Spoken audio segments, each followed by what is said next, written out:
লকডাউনে যে ছিল তাও মানুষ এত কষ্ট নেই, এখন যে কষ্টটা তেল নিতে এসে হচ্ছে, মানে এরকম সমস্যাটা বাংলাদেশে এই পর্যন্ত আমরা লাইভে দেখি নাই। সিরিয়াল মেনটেন করতেছে না। অভিজ্ঞতা, আমি গতকালকে খালেকের পাম্পে গেছিলাম, সারাদিন লাইন দিয়েও তেল পাই নেই।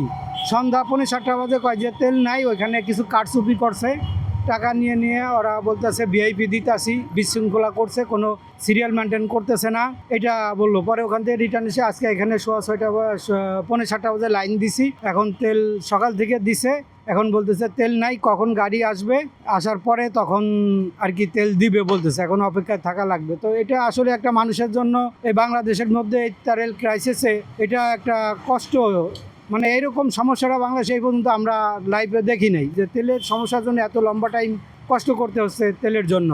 এটা সরকারের যত তাড়াতাড়ি সম্ভব এটা উদ্যোগ নিয়ে এটা সমাধান করার, এটা সরকারের কাছে আশা করি। একটা মানুষ এই যে 10 ঘন্টা 12 ঘন্টা খাওয়া দাওয়া, নামাজ কালাম পড়া, টয়লেটে যাবে, এই যে মানুষের কষ্টগুলো হচ্ছে, এগুলো কিভাবে সলভ করবে? এটা তো সলভ করার কোনো কায়দাই নাই। একটা মানুষ সারাদিন থাকলে নামাজ আছে, খাওয়া দাওয়া আছে, কোনো স্কোপই নাই, এখানে দোকানপাটও নাই, প্রস্রাব ধরবে, টয়লেট যাবে, সেই ব্যবস্থা নেই। মানে এই কষ্ট বাংলাদেশে আমার কাছে মানে অনেক সবচেয়ে বেশি একটা কষ্ট করে মনে হচ্ছে। এরকম অবস্থা লকডাউনে যে ছিল তাও মানুষ এত কষ্ট নেই, এখন যে কষ্টটা তেল নিতে এসে হচ্ছে। যাদের মালিকরা, যাদের অত সচ্ছল না, মোটামুটি যাদের ডিউটি কম, তেলেই শুধু চলে গাড়ি, তারা অনেক মহাজনরা ওইটাই চিন্তা করবে, তেলের সংকট না যাওয়া পর্যন্ত হয়তো ড্রাইভার 2 মাসের লেগে 3 মাসের লেগে না করে দিল, এরকম অনেকেরই হচ্ছে বা হইতে পারে।